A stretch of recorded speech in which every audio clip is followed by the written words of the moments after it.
On l'a eu, notre Noël blanc, mais là, c'est un portrait complètement différent. Puis un 30 décembre avec 10 degrés et de la pluie, c'est pas normal. Rangez les pelles, sortez les vélos. Est-ce qu'on peut encore parler de vélo d'hiver, là? Ah non, non, là c'est vélo de printemps quasiment. Oui. Pour moi c'est du beau temps là, mais faut en profiter pendant que ça dure. De la trottinette en janvier, c'est du jamais vu. Moi, c'est la première fois que j'en fais, en tout cas. Je vois la neige fondre, tout ça, Ouais. ça m'inquiète un peu, ouais. Le météorologue de Météo Média, Patrick de Bellefeuille, a passé son temps des fêtes dans Charlevoix, une région reconnue pour ses hivers rigoureux. Mais cette année, là aussi, il y a eu un gros redout.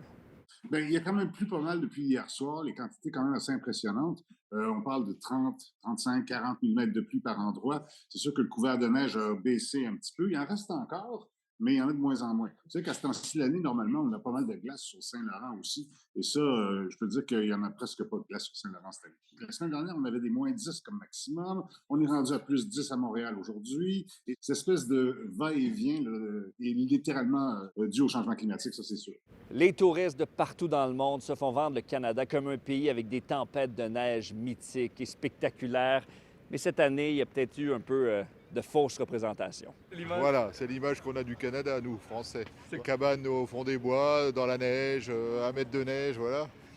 C'était avant les changements climatiques. Pour notre dernier jour, c'est décevant. Non, en partant de France, on nous a dit non, mais ici c'est l'hiver tout le temps, il fait moins 20 tout le temps et il faut s'équiper. Et là, on est en train de s'enlever toutes les couches une par une pour être à l'aise. On n'en peut plus, il fait trop chaud. Et vous êtes peut-être payé très cher pour vos déneigeurs cette année, mais ces temps-ci, ils se tournent un peu les pouces. Fait que je m'ennuie, je graisse ma pelle en regardant dehors. J'attends rien qu'il neige. À date, on l'a facile, je dirais. Ouais. Décembre qui pleut, c'est rare qu'on voit ça, mais on le voit de plus en plus. Mais ouais, ça se réchauffe beaucoup.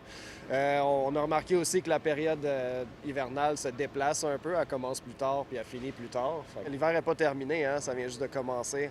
Si on se déploie une vingtaine de fois en janvier puis une vingtaine de fois en février, ben ça va valoir la peine pour leur contrat aussi. Le 31 décembre, on va terminer l'année sous la pluie. Pas nécessairement de grande quantité, mais sous la pluie avec encore de la douceur.